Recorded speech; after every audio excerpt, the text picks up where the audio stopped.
Welcome to Life Transformation Radio.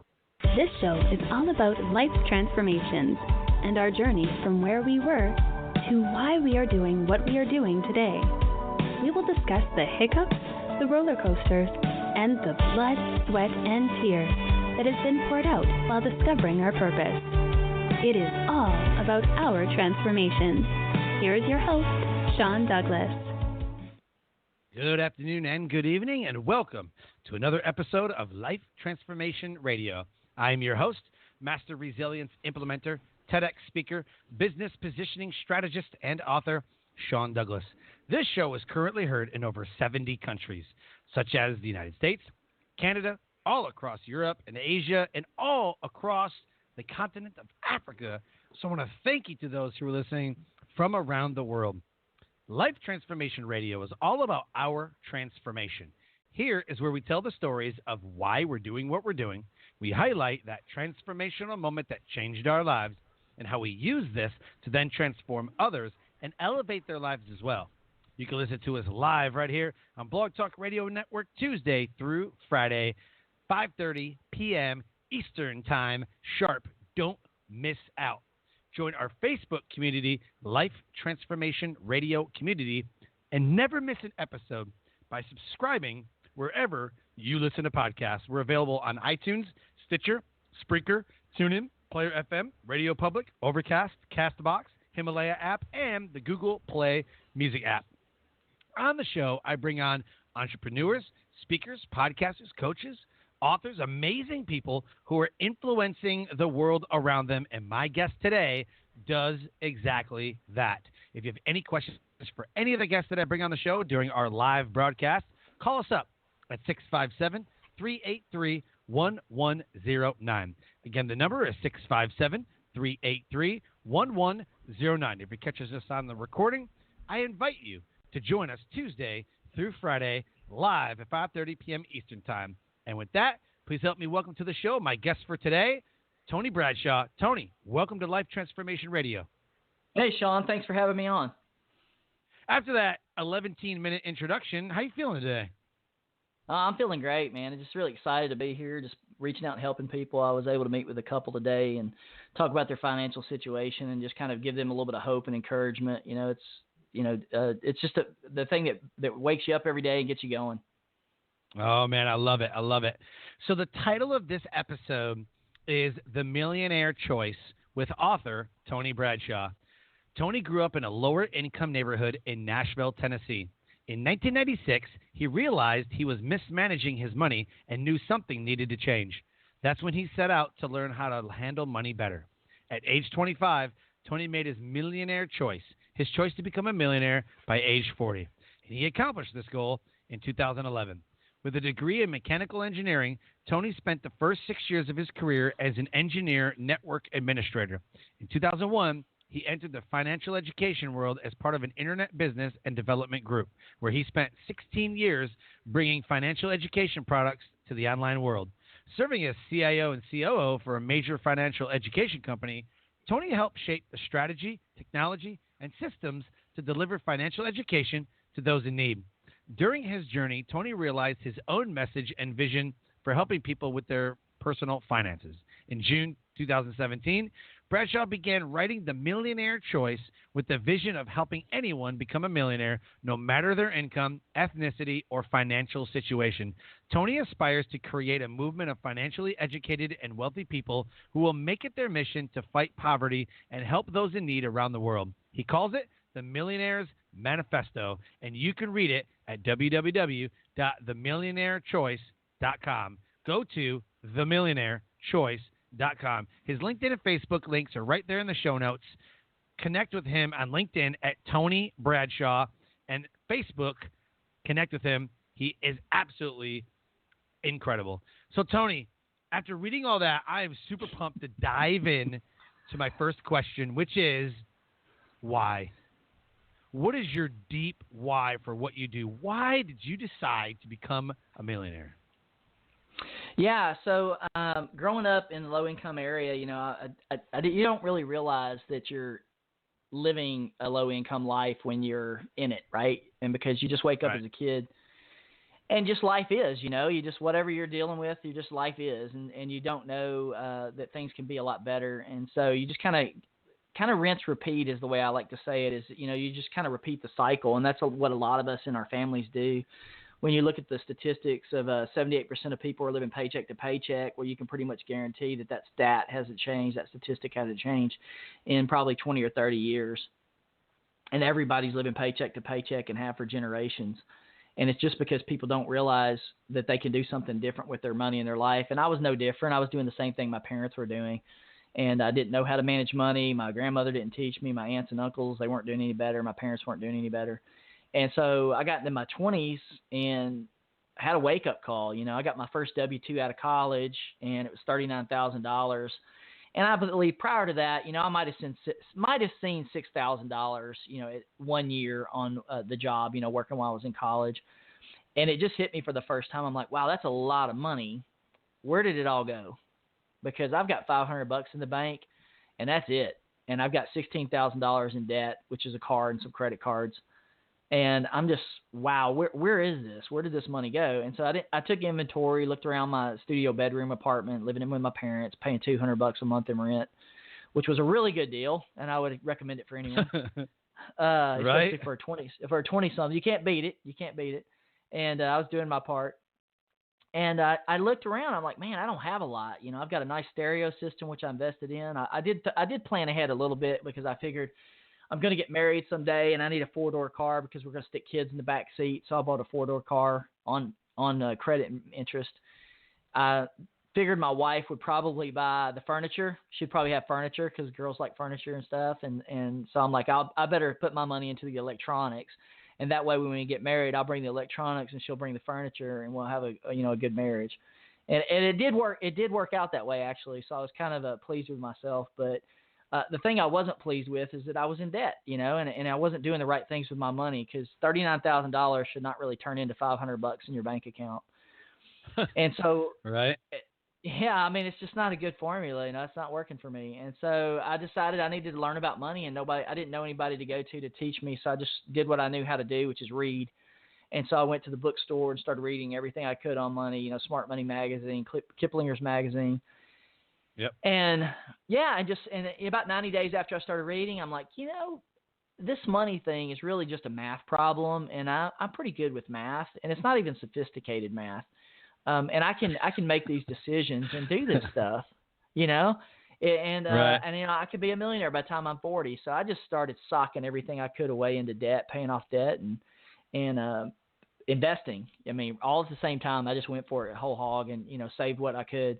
And that was kind of the beginning of my journey. I was a little bit naive at 25, but I was on the road to becoming a millionaire. And that was my decision. That's awesome. This topic of being a millionaire has been covered many, many, many, many, many, many times. There's many, many, many different ways of becoming a millionaire. The whole problem is that we know what to do, we just don't do it. Yeah. We just don't do it, I would say, I don't know that I agree with that 100%. I would say there's a certain percentage of people that know what to do. They probably feel that something's wrong, but they don't really know what to change. And so where I would say with it, this is right. the sad part of it, we go to school for 12 years. You get in first grade through 12th grade. Some of us go off to college. I went to college for 4.5 years. I wanted an extra half a year so I could play in the soccer championship again. And and that was my choice. Those were my choices. But, that's a lot of school. That's 16 years of school. And you know what? I studied math, English, and science, and I learned a lot about those subjects. But no one ever stopped to teach me about money and personal finance. And there's still not a good system to teach Americans about personal finance. And so if you don't learn it in school, where are you going to learn it from? And the people that learn it are usually left to their own devices, or they get lucky and, maybe they got a parent that knows what they're doing. But it's just a sad day that we go through that much schooling and that much effort and don't learn the basics about the one thing that really matters. And it affects our life for the rest of our lives, So my mom always told me, save everything, save everything, save everything, save everything, and get yourself into a Roth IRA. Like that was her way of building wealth and, whatever. And so I teach my kids what that value of that dollar does. And as many times as I've interviewed somebody who has said that they're a millionaire or teaches people how to become millionaires, there's one common denominator is less debt, more investing, whether it be real estate, Bitcoin, whatever you're investing in, stocks, not really bonds anymore, but, like if you're playing the stock market or if you're, whatever you're doing, it seems like there's less debt, more investing, and making the money work for you by creating those passive income streams or what have you that allows that money to build. Yeah, I totally agree with that. My book has the same kind of information in it. Usually what you'll find people in working in this space and teaching this, they'll usually latch on to one thing. They'll say, get out of debt, don't use debt. Some of them will teach you to leverage debt. If you're getting into real estate properties or something like that, leverage debt to buy, put somebody else's money to work for you. Yeah. That kind of a model. I didn't do that angle. I think all debt carries some risk with it. Yeah. And the thing about that is we never expect the party to end. And that's what gets everybody into trouble. Your leverage goes well until the market downturns and all your properties are upside down like 2008 and you can't pay your loans and you can't get people in your properties and, everything melts down, which I've talked to people that's happened to. So all debt carries some amount of risk with it, even if you, mitigate that. And so other things that people miss are they never expect their job to quit. You never expect to lose your job. It's a foreign concept to go, oh, I just lost my job and I wasn't able to find a job for 6 months and I just got my house foreclosed on, or I just got my car repossessed. That's something that people don't plan for. And so when you talk about less debt, more saving, those are the, tried and true formulas. And I teach those in my book as well because they work. And if you do the right things, you get the right results. And that's the whole thing about the money is math problem. It's just simple math, and it's not complicated. The average person can do it once you learn the right things to do. So I totally agree with what you're saying there. Yeah. What I want to touch on real quick before we get into the transformation, Grant Cardone, because this is just something you said. Grant Cardone says leverage debt. Make other people's money, right?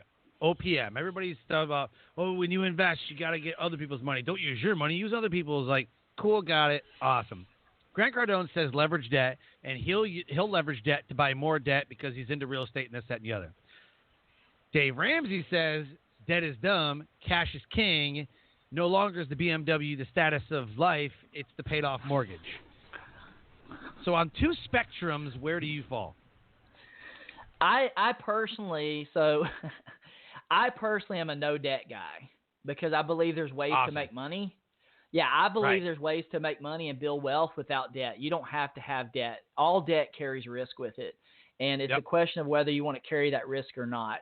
And so, but I do also acknowledge that a lot of people get wealthy, extremely wealthy, leveraging debt.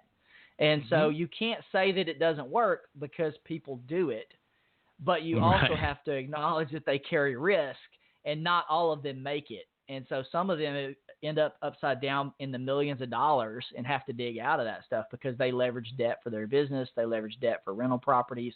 They overextended. And so, yes, both ways work. One carries risk. I choose to go on the no risk side, and I choose to focus on building income and not trying to, become wealthy with a fixed income. I want to see you grow your income to a level where you can accelerate your wealth building. Yeah, and the way that I teach people – now, I'm not a financial literate – like, I still suck. Like I'll go out and be like, oh, well, I got to justify why I need this $30 T-shirt. Like I literally just the other day because 4th of July is coming up and it's kind of getting around that time, of the freedoms and, everybody's, partaking or whatever. A new shirt came out from the Chris Kyle Foundation, which, being in the military, I tend to support these foundations. And so a new shirt came out. I was like, I got to get it because it's the Chris Kyle Foundation and, it's, whatever. So I always support those guys. And my wife was like, what? what are you doing? I was like, I'm going to wear it for 4th of July, and I'm going to show my freedom and my patriotism and, whatever.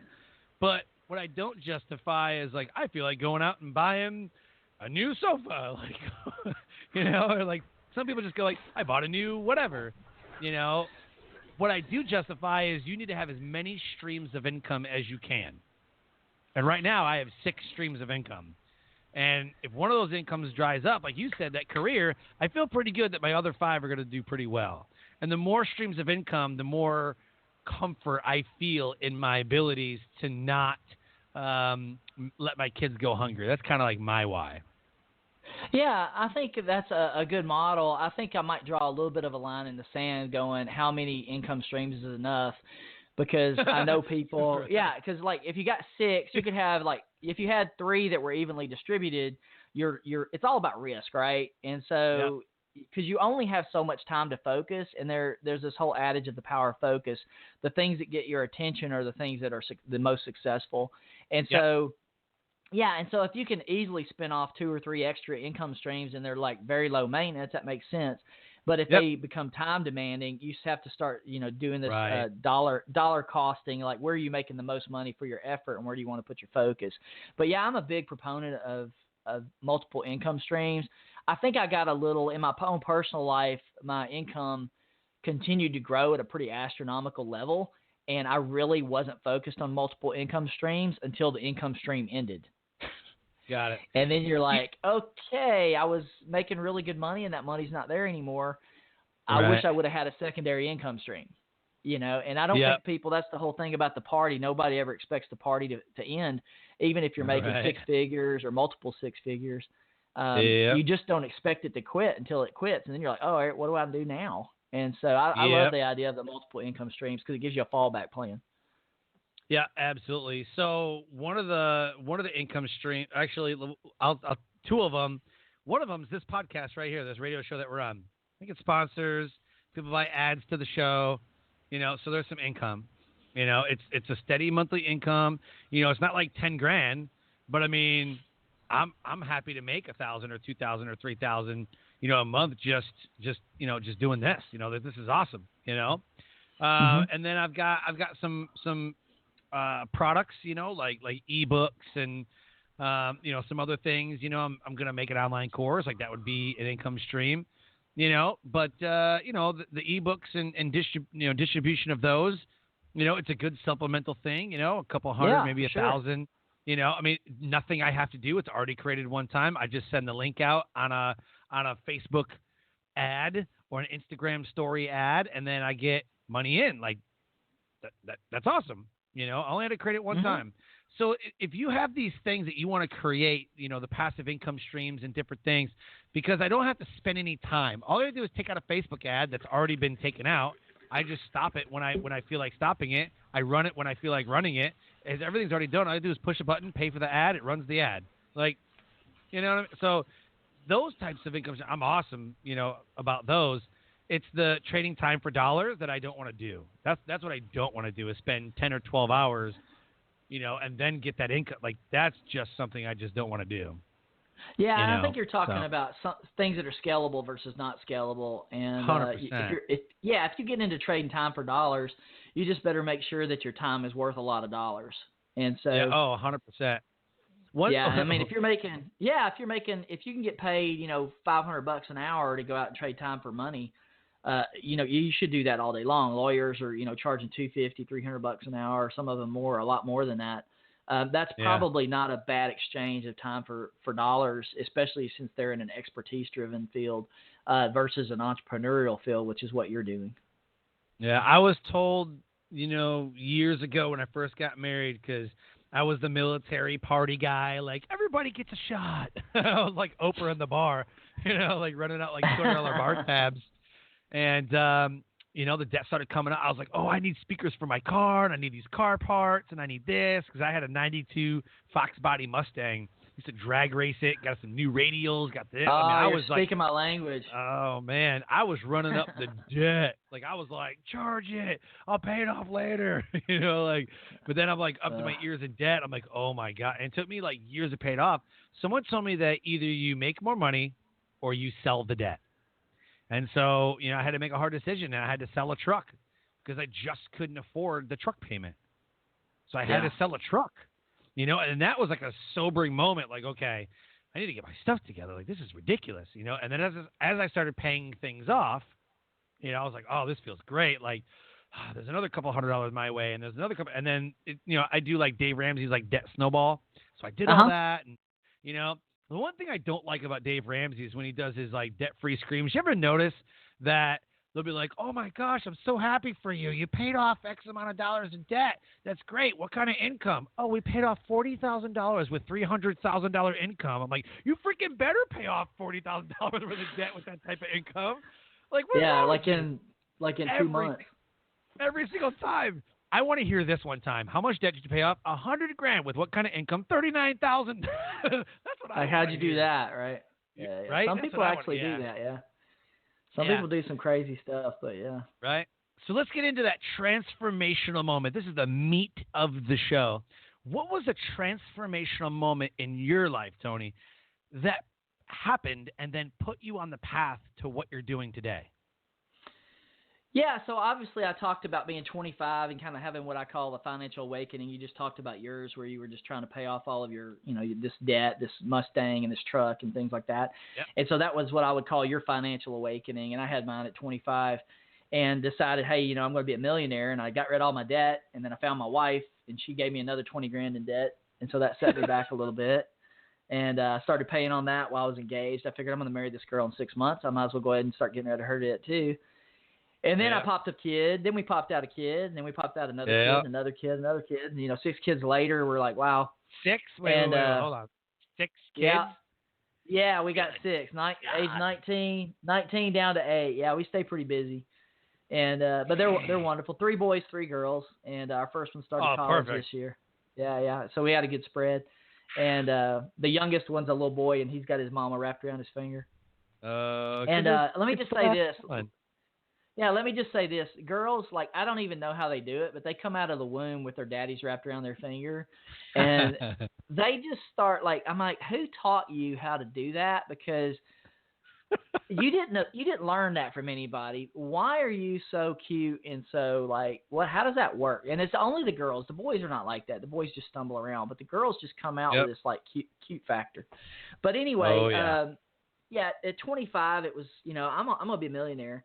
Then I got married, and then I just stayed on track, man. It's just like get out of debt, save and invest. Get out of debt, save and invest. And we haven't had, so that was 1996. We haven't had a consumer credit card debt since 1999, and we haven't had a car. We haven't had a car pay. This is a big one. We haven't had a car payment since probably 1999, 2000. And we paid off all of our like miscellaneous debt. So I had to carry a little bit because just kids and stuff set us back some. But so no consumer debt. We paid off all consumer debt totally in 2002. But I'm most proud of the fact that we haven't had any new car debt since, before that. And that's pretty exciting. Yeah, because you probably just don't go buy a brand new car. No, we just pay cash. We bought our first used car that we paid cash for. Now, I could tell the story of me being 16 and where I bought my first used car with my own money, and it was $120. And it was a project. It was a hot rod project.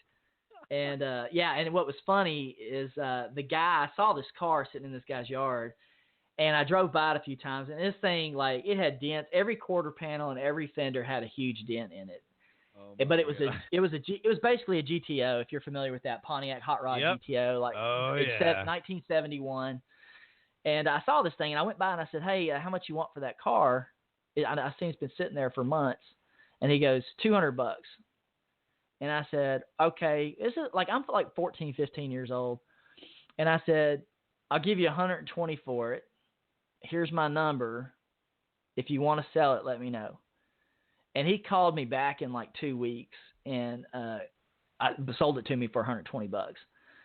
And I'm like, that's pretty cool. And, I didn't think much of it back then, but now that I'm older and wiser, I'm like, that's pretty cool for a 14-year-old kid to do. But this guy, he had had a DUI, and he basically hydroplaned that car into a barbed wire fence one night. And that's where he got his 4 dents, and there were barbed wire scratches all over the hood. And that was my project car, and so I started building that thing, and it was a lot of fun, and I loved that car. It was my favorite car until I got this Jeep that I'm driving now, and so lots of fun there. Yeah, Jeeps are amazing. But Very cool. yeah, we played. My wife and I, our first used car we bought was $3,250. The motor in her car that she had financed, we had it paid off, but it blew up. And so we had to go find a used car, and we weren't going to do debt. And so we went ahead and, found a car, $3,250, and it was what we needed, and it worked great, and it met our needs, and we drove that until we could afford, a minivan, I think was the next thing we bought her. But yeah, no new cars, man. It's just used cars, because when you do the math on a new car, it's ridiculous. It absolutely destroys your ability to build wealth. And the bad thing is people buy them, and then 5 to 7 years later, when they go out of warranty, they go buy a new one, and they do it again and again, and they're just compounding the damage to their wealth, their ability to build wealth. They're just constantly compounding that damage, and it's in the hundreds of thousands of dollars. I mean, every time you buy a new car, you're destroying your ability to build wealth to the tune of hundreds of thousands of dollars. Yep. My aunt hasn't owned a car in like forever, like as far as the back as I can remember. She leases. Like, that's all she does. She just leases. Her credit's, like, stellar. So she gets those awesome, lease deals, $100 a month, like these ridiculous lease deals every 2 years.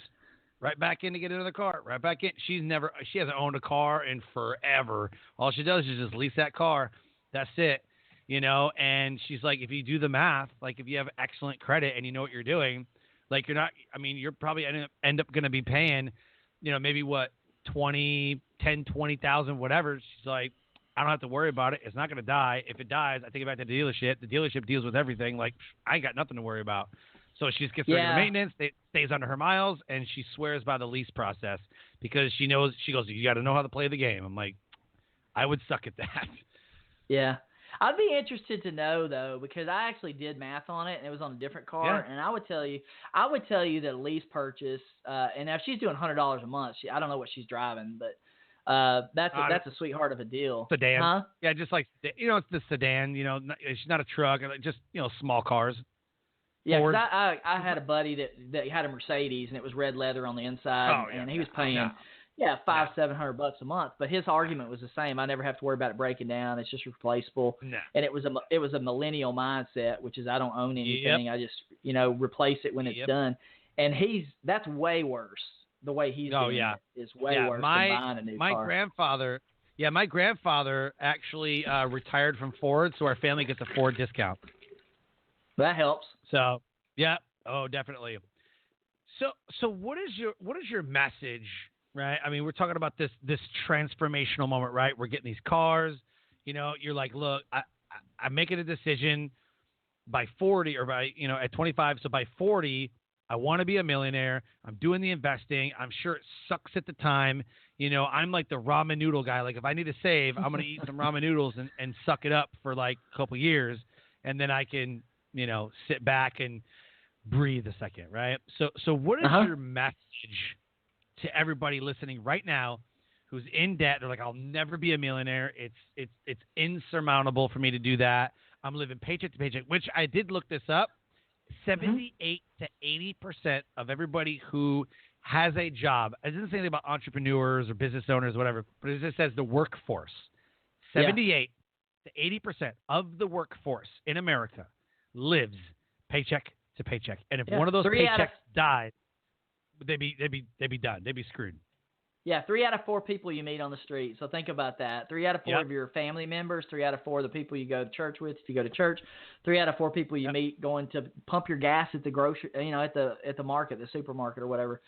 Everywhere you go, 3 out of 4, unless you're, living in, I don't know, Washington D.C. or something. They're probably not living paycheck to paycheck up there, but yeah, and it just changes your whole perspective. And so you asked me about my why. For me, the reason I wrote this book is because I was traveling on airplanes and meeting people. And, after working in the financial industry for 15 years at a major financial education company, you kind of get a little bit of tunnel vision and you think of the world as a different place, like you're helping all these people. But then I started meeting all these people who had no idea about financial literacy or what to do with their money. And these people were making $150,000 a year and didn't know what to do with their money. And it's just slipping through their fingers. And then you'd meet other people who are making less money and they're in the same situation. So it really doesn't matter if you're making a little bit of money or a lot of money. You're still making the same stupid mistakes with money. And so I just felt like there were a lot of people that needed to be served. And that's what I'm really trying to do. And for me, it was, I wanted to be a millionaire at 40 because, at the time when I decided to become a millionaire, I was making about $40,000. And I figured if I had $1 million in investments, that would spin off about 10% roughly. And I was looking at S&P index funds and stuff like that. Yeah. And if it spins off 10, then I'm making $100,000 a year, and that's twice what I'm making now, so I could live life any which way I wanted to. Now, as I got closer to that number and I got 6 kids, I'm like, well, that's not quite enough money to live life the way I want to. $1 million doesn't look quite as luxurious when you're actually getting closer to the number. You start really having a true picture of what finances really are. But for a 25-year-old guy on a journey, it was a great place to start, and that's where I think people need to start is to go, you know what? I can become a millionaire, and that's why I called it The Millionaire Choice, my book, The Millionaire Choice, because I do believe it's about a choice. I was a 25-year-old young man. I made a choice. J.V. Crum, who you had on the show a few weeks ago, he made a choice, and he actually hit his goal, I think, by age 25. I think that's what he said. Yep. And I met another guy he grew up in L.A. Compton, the only white guy in a Hispanic and African-American community. I asked him how he survived. He said they had pity on me because I was the only white dude. And and he made it, but his dad's still living in that environment. But he said, you know what? I don't want to live like my dad. I want to live differently. And he set a goal to be a millionaire by age 30, and he made it. And so it's really about having this financial awakening and choosing to have a different life and making a choice. It's a different life choice. Not living by debt. I was counseling a couple recently, and they're in their 70s, and they're in a horrible financial situation. They have no assets, and they're struggling to manage the debt load that they have. And it's just a very sad situation to be in, and they're going to be able to do some things to help themselves, but you just don't want to be there. And so you have to make different decisions now, no matter what age you are. And so if a young guy, coming out of Compton, LA, can become a millionaire by the time he's 30, and he really probably worked from age 18 to 30. So 12 years, he did it in 12 years. I did it in 15. I met another guy recently, great guy, named Robert Sherritt. And this dude, he blew my mind. He was a cocaine dealer. He grew up, in the cocaine world. His mom was a cocaine user. His dad died in prison. He became a cocaine dealer, got arrested by the FBI, and then got sent away for, I don't even know how long he was put away for, but he just got out 7 years ago, and now he's a thriving businessman with 8 houses. And it's like, okay, this dude, that's crazy. This dude was a cocaine dealer, just got out of prison, turned his life around, made a choice, and now he's got 8 properties and a business, and is a thriving young businessman trying to impact the African-American community. That's amazing. Jeez. That's a choice, right? That's a huge choice right there. So, I get tired of get tired of people making excuses, even in my own family. I'm like, stop making the excuses. Start making the choices. Yeah. So absolutely. I don't know if that answers your question, but I'm fired up when it comes to this topic. Yeah, man. I love it. I do want to make a distinction. Right? I do want to point this out for those that are, because I didn't know this until a couple of years ago when I really started getting into financial literacy, started reading more books, and started listening to guys like Dave Ramsey and Grant Cardone and the other financial, even some Tony Robbins stuff, about financial literacy. And there's a big difference between being a millionaire and being a net worth millionaire, right? So if you have a net, because I didn't know this, but there are people in this world who are net worth millionaires. They're net worth. They got investments. They've got 401ks. They've got whatever they have. Their liabilities are less than what their assets and everything and, whatever they've got built is less than that. And so therefore they have a net worth of $1 million. but they still live paycheck to paycheck because all of their money is tied up in assets and investments and, whatever different things. Then there are people who literally have millions of dollars because they have an amazing business. They have an amazing investment portfolio. They have, whatever. So does that kind of ring true for you? You see that whether they're net worth millionaires or they're money millionaires or what have you? Yeah, I mean, most of the people that I'm meeting as I was writing my book and talking to different millionaires, I mean, they were just in a whole different place, because I thought I was doing pretty well by being a millionaire, about a net worth millionaire and a Yep. million, being successful by the time I was 40.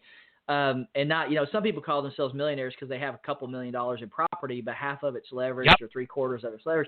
That's not a 100%. millionaire. That's not a net worth millionaire. You're dreaming. Again, net worth, right? Yep. Yeah. And, but these people, once you get closer to that number and you start thinking that way, everything changes. Just your whole thought process changes. And so, for me, after I crossed the millionaire mark, it's like, okay, what's next? Well, $10 million, that's next. Okay. How am I going to get there? How am I going to get there? Once I get there, I'll be like, okay, what's next? Can I get to 100 million? Because I believe that wealth is created for a purpose, and it's to help other people. And so you can have a much better positive impact on this world if you have assets to be able to do stuff with. And so I was just talking to a guy today, and I'm like, people believe you ought to help widows and orphans. Well, how many widows and orphans can you help when you're broke? Because you're not managing your money. Not very many. Right. You can't help anybody when you're broke. And so 78% of Americans are broke. They're not helping anybody. So, and the 22%, unfortunately, that are wealthy or not living paycheck to paycheck, some of them are not doing good things with their money. So, and we won't go into that today, but I've been looking at that as well, and I'm not real happy with giving, the giving and the altruism side of finances. But what I hope to do is, educate people financially so that you create a bunch of millionaires who go around going, hey, you know what, these people over here need some help right now, or how can I have a positive impact in the community or in the world, or whatever those things are. And I think that's what wealth is created for. Yeah, no, I 100% agree. I also absolutely am I love the systems and strategies, and I wish there was a millionaire strategy that was like, go talk to Barb over here at this one place, and then invest in this or do this. Like, there's so many different ways. I've read so many stock books. I've read so many investment books and wealth. And I got a friend. His name's David Osborne. He's part of the One Life community that we're all a part of. And he's got a book that's called Wealth Can't Wait. Very, very amazing book. And he talks about, the net worth millionaire and why, you should be building wealth is because of what exactly you just said, is that it's meant for you to help other people, and it's meant for you to live an amazing life. It's meant for you to give. It's meant for, there's all these things that are mixed in, right? Givers are usually the ones that have an abundance mindset. It's the scarcity mindset people that'll never be millionaires. Yeah, or they become millionaires and don't do the right things. Or they don't do the right things. Yeah, that's a much smaller group, though. Yeah, and the statistics I was reading, I think there's about 10.5 million households, like millionaire households in America, which is roughly about 10% of American households. I think there's about 115 million American households today, whether it's rental properties or, houses, but roughly 10% of American households are millionaire households right now, which is pretty astronomical number when you think about that. And and then you start looking at statistics like, hey, I think it was 2016, it was either 400,000 or 600,000 people became millionaires in 2016. And so, when you start looking at that and going, wow, that's pretty impressive. It's a small drop in the bucket when you look at 335 million people in the United States, but it's still a very significant number. And then you have to ask this question to the people that you meet, like, okay, if 400,000 to 600,000 people became millionaires in 2016, why not you? Because that's not an insignificant number of people. Like, it's repeatable, and that's the thing where I talk about money's a math problem. 416,000, 600,000 people repeated that process. in 2016. So don't make excuses on why you can't do it, because that many people did do it. So yeah, absolutely. Let's quickly talk about how to do it, and then we'll go into your book. So you talked about investments. You know, you can buy real estate, you can invest in real estate, you can invest in companies, you can invest in stocks, you can invest. I mean, there's a lot of different things. What was your path to $1 million? What did that look like? Yeah, so I mean, mainly, obviously, get out of debt as fast as you can. I did that in about 18 months, and then I got my wife's debt, and I think it took us about another 2 years to get out of her debt. And then we picked up some, I paid a couple, as Dave says, stupid taxes. I paid a couple stupid taxes in there. I went, broke my own rules and had to pay for those. And you get married and you want to impress your wife. You make a couple bad decisions. We won't go into those right now. Yeah, we won't go into those right now. But made a lot of good decisions in there too. So first was like, you got to get out of debt. Debt's going to kill you, especially with some of these interest rates. I mean, I was looking at one today, 25% interest on a credit card. I'm like, that's highway robbery, man. And if you got any kind of balance, it's just ridiculous. You're making the banks rich, not yourself. So get rid of your credit cards. The next thing, obviously don't use things that depreciate. Cars go down in value. If you sink your money into your car every 5 to 7 years, well, then you're just losing it. After 5 to 7 years, a car's value is about 25% of what it was when it was first purchased. And so that's going down in value. But if you buy things like houses and you invest in houses, well, those go up in value on average about 5.4% per year. And it also depends on what neighborhood you're in. So a house is a good investment, but you also have to make the right kind of loan arrangement. And so if you do a 30-year loan on a house, a lot of people make the mistake of moving. The average family moves every 5 to 7 years. Well, what happens? In the first 5 to 7 years, they get another house, but they upsize the house, which upsizes the payment, which resets the interest. And so what people don't know or don't understand is that in the first 5 to 7 years, all you're pretty much paying on is interest on the house. You're not paying really almost any equity. And so you're not gaining any ground against your debt. So if you're a family and you refinance a house every 5 to 7 years, and you do that for, let's say you do that 3 times. Cycle 1, cycle 2, cycle 3, you've now used 21 years of your life, but built almost very little equity compared to what you should have in a house if you're doing a 30-year mortgage interest. Now, if you do a 20-year or 15, you're accelerating your payments and you're building equity faster in your house. So you really got to look at what type of loan that you take out on your house. And it almost doesn't matter what interest rate you use, because the same cycle happens, whether it's, whether they talk about 3.5%, you're still paying all that interest up front, and it's just very front-loaded heavy if you do a 30-year loan. So you really need to look at that from a financial standpoint. My first house, our first house cost us $62,500, $500 a month house payment. We lived in it about 6 years. When I sold it for about 10 grand more than we paid for it. But that was really the only equity I got out of it. And so I think I built about $3,000 in equity, but my sell price was 10 grand higher. So I walked away with about 13 grand, but only 3,000 of it was equity. So the bank took all of that other money that I paid over 6 years. So it just floored me. Wow. Like, that's ridiculous, man. I didn't know that. And so while I was learning about stocks, I didn't learn about mortgages, at 25. And so I didn't learn about that until later in life. But our next house, what we did is we said, you know what, we're going to pay this thing off pretty quick. And so we paid it off in, I think, 6 years. And we got, just because I'm an anti-debt guy, I just blow this stuff away and get rid of it. And we were able to do that, and so we did our investing and our, debt, get rid of it, because that was my mindset. Now you'll talk to a lot of people who say, don't ever pay your house off because you make more money in the stock market if you invest. And that is true to an extent, but you still carry the risk of the house payment, and you still carry, it really depends on the percentages. So like today, I think interest rates are like 3.95 or something like that, 3.75.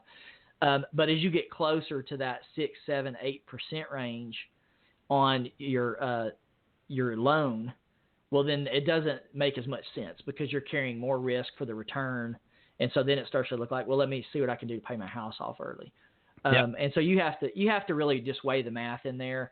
I'm a no risk guy, so I'm that's not true. I do risky stuff, but when it comes to debt, I'm like, nah, I don't carry debt risk, but I'll do some investing risk. I played with cryptocurrency, and I had some ups and downs. I took my money out of mutual funds and put it into higher risk investments.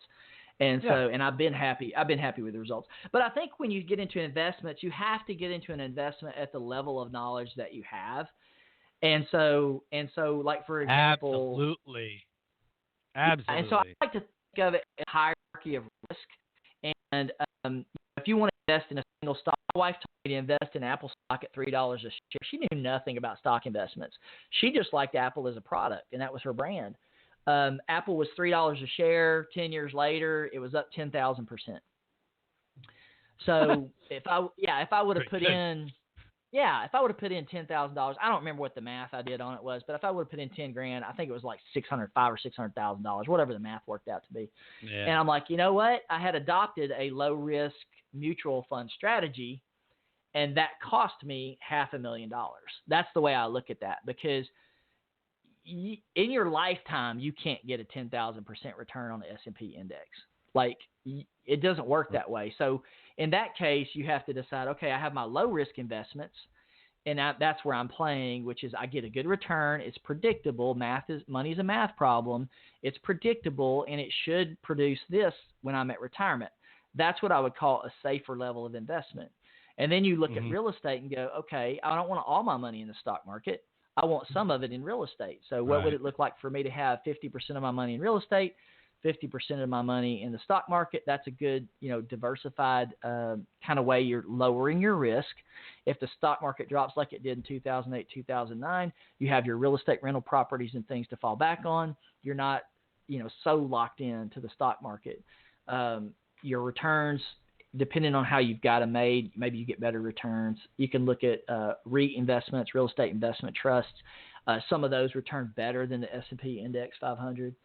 So those are kind of a couple of different options. And then as you learn and gain more information, you can play with other things that are a little bit more risky, but you want it to be a low percentage of your portfolio or a lower percentage of your portfolio. You don't want to go throw in 50% of your portfolio into cryptocurrency when Bitcoin is as volatile as it is. That would be a very, in my opinion, a very dumb thing to do. But if you had a good sizable retirement savings already up, and you said, hey, I want to try some riskier stuff, let me pull 5% over here to play with this. That might be an acceptable thing to do based on your knowledge and what you could do. It's money you don't need. If you lose it, that's the thing you're playing with, is like, if I lose this money, am I going to die? Is it going to wound me? No, I'm going to just beat myself up because I made a stupid mistake. But you want to look for those opportunities. Yeah, I'm in a stock right now. I just got in. I took my money out of a mutual fund. It's not all of my money, but some of my money, and stuck it into a tech stock, a very innovative tech, healthcare tech stock. And I'm getting like 50% returns on it right now in less than, I think it's been like just over 12 months. And it's poised to go a lot higher than that over the next 12 to 18. Yeah, because they're coming out of the start, what do they call it? Not the start, the IPO. They're getting closer to that. They're not quite there yet. They're getting rid of individual investors. They're out of the kind of like angel investor phase, and they're getting into institutional investor phase. Yeah, and so the big guys. So they don't need guys with hundreds of thousands of dollars anymore. They're starting to court people that have like $30 million. And so they're not playing with the little fish anymore. They're playing with the big fish. And that's when your stock value starts going up, and you start going, okay, this could play out pretty well for me. And I think it's okay to do those kinds of things, but only if you're kind of shored up in some other areas. Now, some high risk stock investors, and you can't say that they don't win. They're going to tell you something different than what I'm telling you. But I'm talking about for the average person today, with 78% of people living paycheck to paycheck.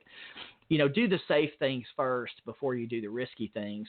But there are guys who strike it rich who do the risky things, right? Yeah. And they're going to tell you to take the risk. Grant Cardone, he's a leverage it, man, leverage that thing, sell it.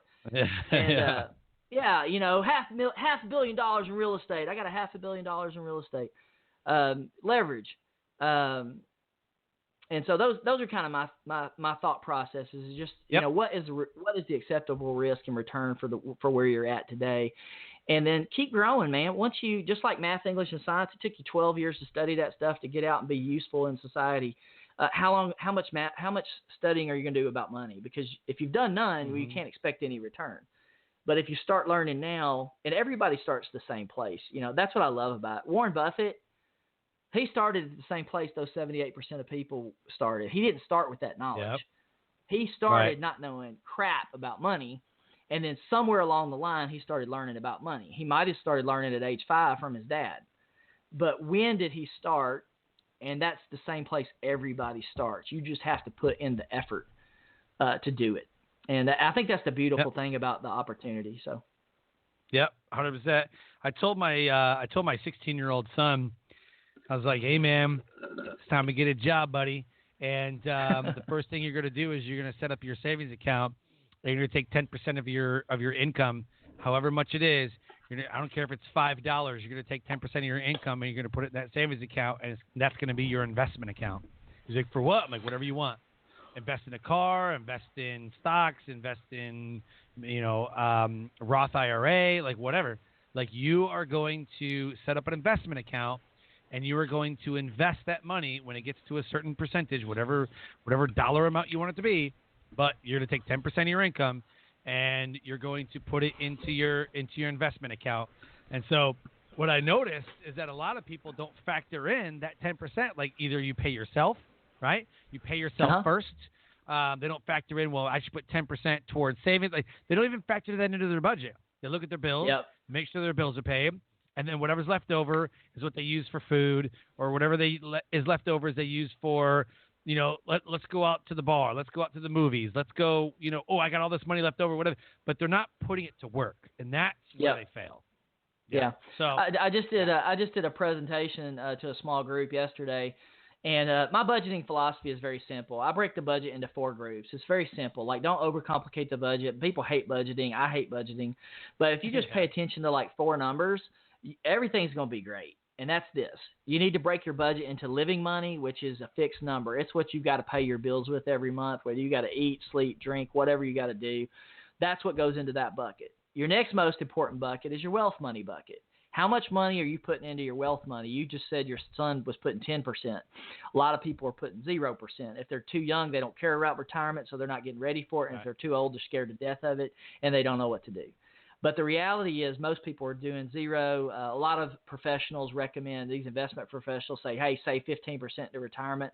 I call that number crap. I don't like the 15% number, because if you're making $50,000 a year and you put 15% back, it's going to suck. Your retirement's going to suck.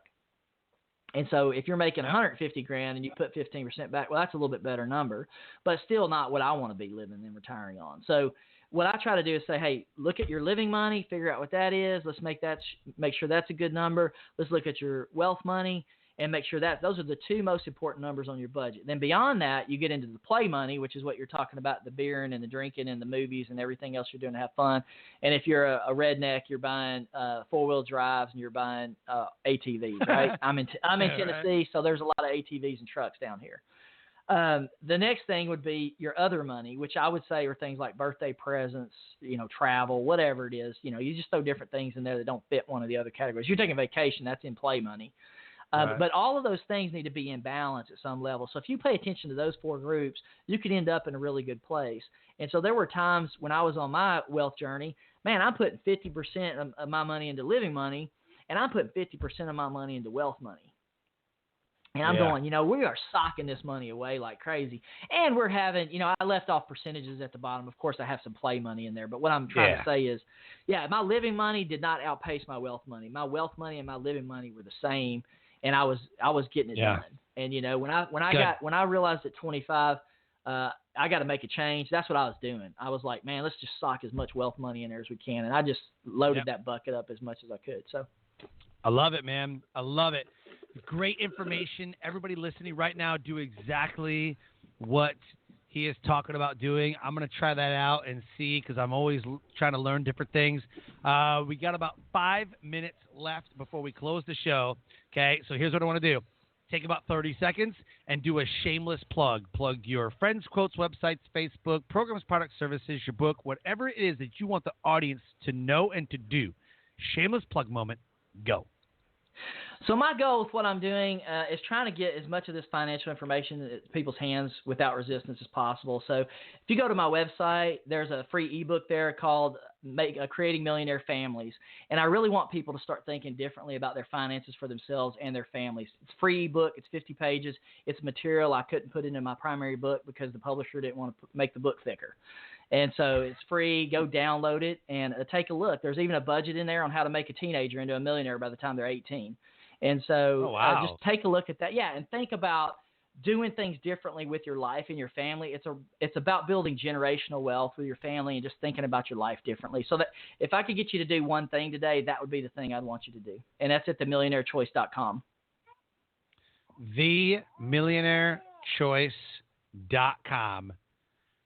Got it. Okay, so where can we find your book, The Millionaire Choice? Is it on Amazon? Do we buy it from your website? Where's the best place to get your book? Yeah, you can get my book at any major bookseller, Barnes & Noble, Books A Million, Target, Walmart's carrying it. Only online, though, at this time. And so you can't walk into the store and pick it up. Or if you do walk into a store and pick it up, I'll consider that a good thing. I'm going to... In a short amount of time, I'll be putting up autographed copies, so you'll be able to purchase autographed copies from me directly on themillionairechoice.com. But for right now, any of the major booksellers or retailers will have it. Perfect. I love it. Tony, this was absolutely a killer episode, man. I'm really, really happy that we got to do this. I'm super pumped, to learn about this stuff, to get my kids, because I grew up poor.